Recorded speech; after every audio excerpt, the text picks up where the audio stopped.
Good morning again. Thank you for choosing to be here instead of all of the places you could be on this beautiful spring day, on this holiday weekend.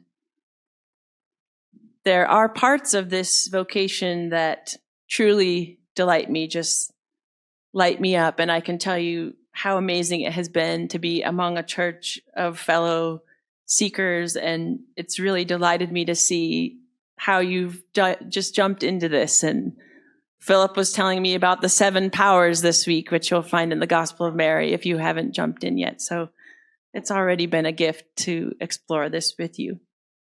If you're so moved, I invite you to join me now in taking some deeper breaths, letting go of the lists you might have, even just for a time, to be open to receiving whatever word the universe has for each of us today.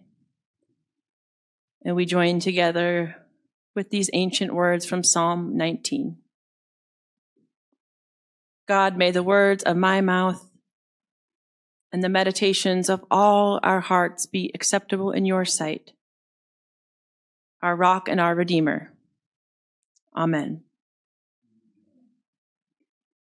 It was 2 summers ago, and I was sitting in a ray of sunshine, drinking my coffee in a good vacation mood, looking at social media and catching up on the news, when across my feed came a sermon from Diana Butler Bass called Mary the Tower. It was a message she shared at that year's Wild Goose Fest, and after I heard it, I wept and shouted out loud, "It was there all along."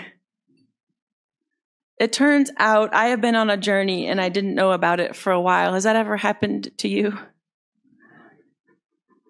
It was all around and I didn't quite see it. I guess life happens like that sometimes. We think we have so much agency, and I do think we humans have more power than we think. And also, I believe that the universe or God or whatever name we have for it, sometimes it guides us, pulls us, threads us along, or as Taylor Swift says, there are invisible, come on, Esther, Jackie, you said it, strings, invisible strings. This is part of the assignment, the new sacred text we must incorporate.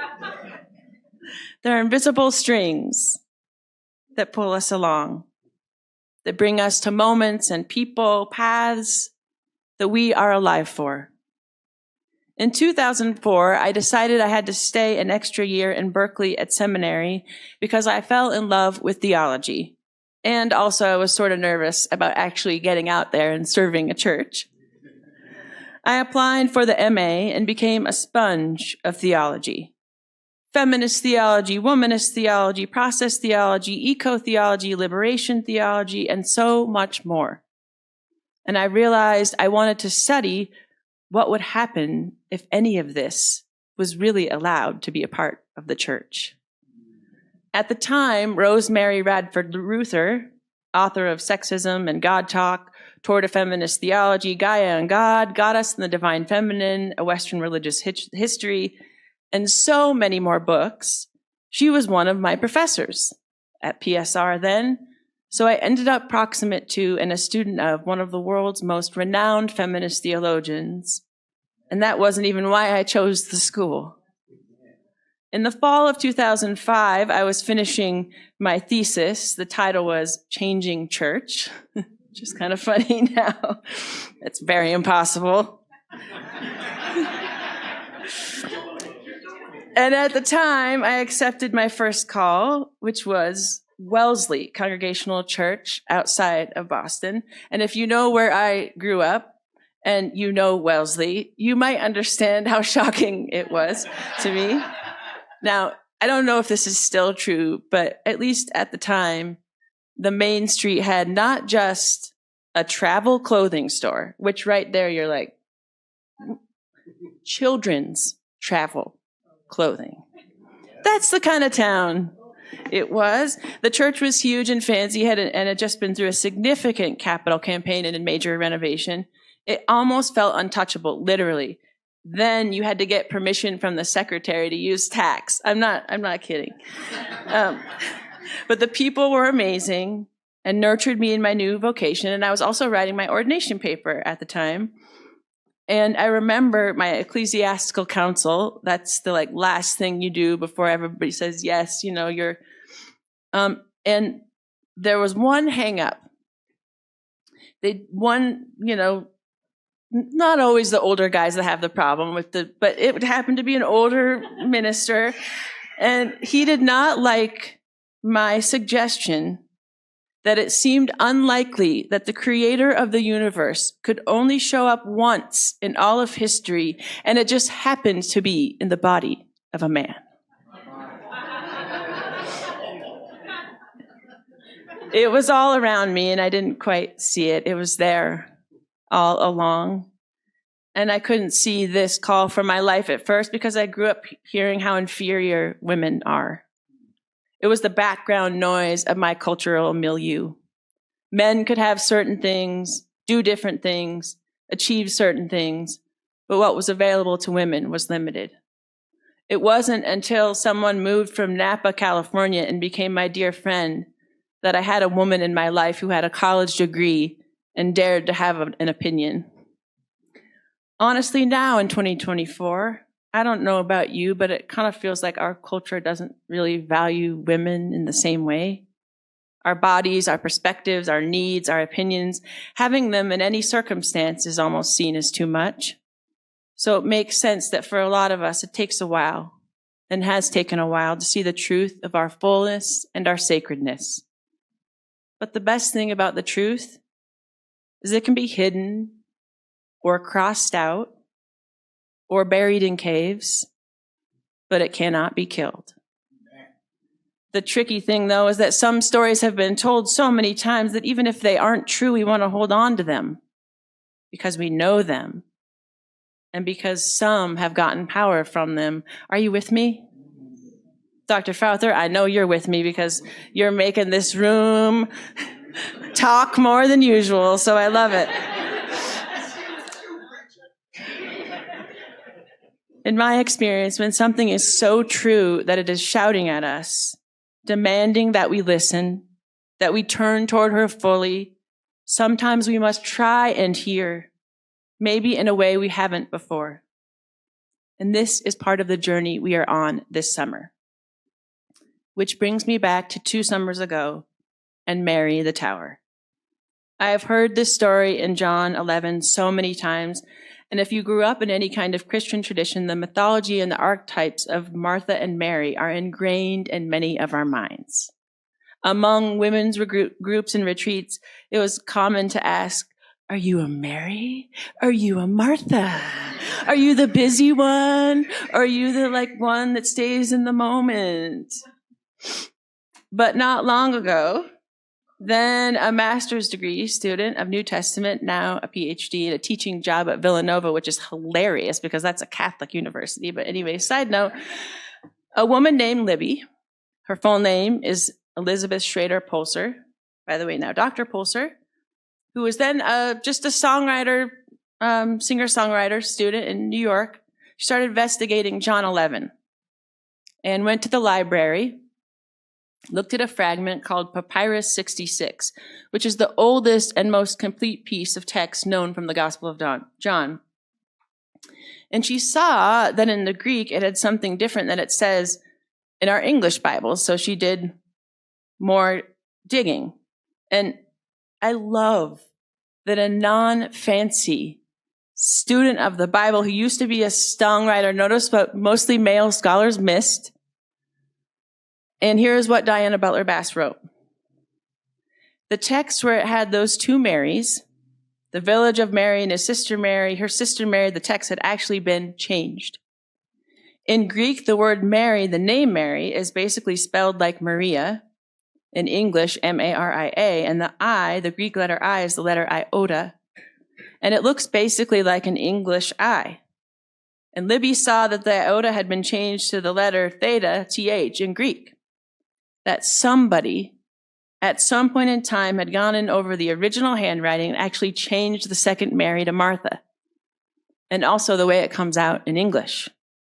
So at some point, someone changed the oldest text in the Gospel of John and made Mary into two, Mary and Martha. And when Libbie went digging, she saw that in all of the other parts of the fragment, that same editor had changed it there too. She wrote her thesis about this and got the attention of the Harvard Theological Review and then the fancy people in Germany, the Nestle Aland Translation Committee. I guess when something is so true that's shouting at us, demanding that we listen, that we turn toward her fully, sometimes we should at least try, and so they did. They agreed that what she was on to something in its real-time conversation right now, as we are alive for this, they are debating whether to change our Bibles to reflect this. Further research shows that older texts like diaries from pilgrimages and the writings of church fathers around the 2nd century show no Martha at all, only Mary. And you might be wondering, Pastor Nicole, why the heck does all of this matter? Here you go. If it's all Mary in John 11, then the Gospel of John gives the most important words to the same woman who was at the cross, the tomb, who claimed to have experienced him beyond the death. She's the one who Jesus meets in the garden later in John 20. And so, as we read in the Gospel of Mary, she is the one to whom Jesus trusted his teachings. She is the thread, the one who listened and heard, who showed up and stayed, the one who helped grow the movement after he was gone. And now we know that Mary Magdalene is not Maria from Magdala, but rather the word. It's Aramaic for tower. She's Mary, the tower. She was there all along. Hidden for a while, her character assassinated, her teachings in dusty caverns. But as Libbie said in an interview, it's almost like the gospel itself is moving and meeting us where we are now. At the time, the gospel met people where they are, and now there might have been a shift so that the gospel reveals itself in a new way, meeting us where we are now. She went on, that's how I see the gospel. That's what I see as the truth. And it matters because we didn't get her. Instead, history gave us Peter, the rock. But if you put all this next to every other gospel, she stands with him equally as Mary, the tower. And with Peter, the rock, we got popes. We got patriarchy. We got male authority and superiority, and that gave us a male God. And now here we are in a time when people are fleeing that in droves. And that's not what Jesus wanted anyway. What if we, right here, now are stewards of this new truth? What if it's part of our job to bring this all back together? We get to be alive for this uncovering. We know Jesus included women from the start. He included all those whom the world tried to devalue. He included those labeled unclean or unworthy. And I believe that Jesus also wanted her story. Mary the tower, pointing us not to external religious authorities, not to performative acts that decide who is in and who is out, but pointing us inward to the beauty and the gift of our bodies and spirits, to the treasure of our minds and leading with our hearts. This is a chance to tell the whole story. And I really do think it changes everything. I believe that part of why I'm alive here on this earth at this time is to bring some of this back into the church and how we live our Christian faith. My middle name, after all, is Marie. I now know how many of you are on this journey too. It's a path of uncovering, reclaiming, healing, and renaming. It looks different for each of us, but it's on the way to the same thing. The heart of the Gospel of Mary is anthropos, which is to be fully human. That's our aim. That's our path. The gift that we each get to embark upon. We get to be alive to hear the truth that was there all along. You have it. Climb your tower. Beautiful people, we will now take 2 minutes. Just 2. And then you can keep going after. And reflect with those around you as you're comfortable, knowing we have lived with centuries, with Peter the Rock. What does a Christianity look like that has a place for Mary the Tower?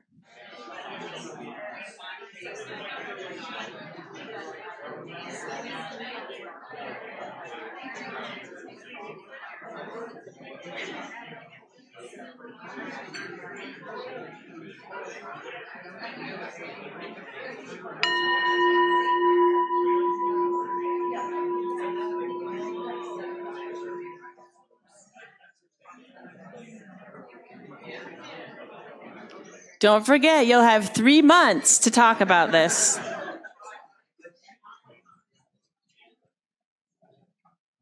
Beloved of God, we get to be alive for this uncovering, bringing it all back together. The treasure is here in the being fully human together. May it be so. Blessings on your climb. Amen. Greetings to you wherever you are watching this. For those of you whom I have yet to meet in person, I'm Reverend Nicola Marsh, pastor here at Community UCC. And we see that people like you are watching our live stream each week. And because of this, we are excited to be embarking upon an experiment. And we need you. If you are engaging with us regularly, finding meaning in what we are about, we would like to extend a special invitation for you to be among the first CUCC digital disciples. For signing up for just $10 a month, you will receive a t-shirt with the new CUCC logo. And we are also exploring the idea of offering other content to those of you who are part of this new and growing area of digital ministry.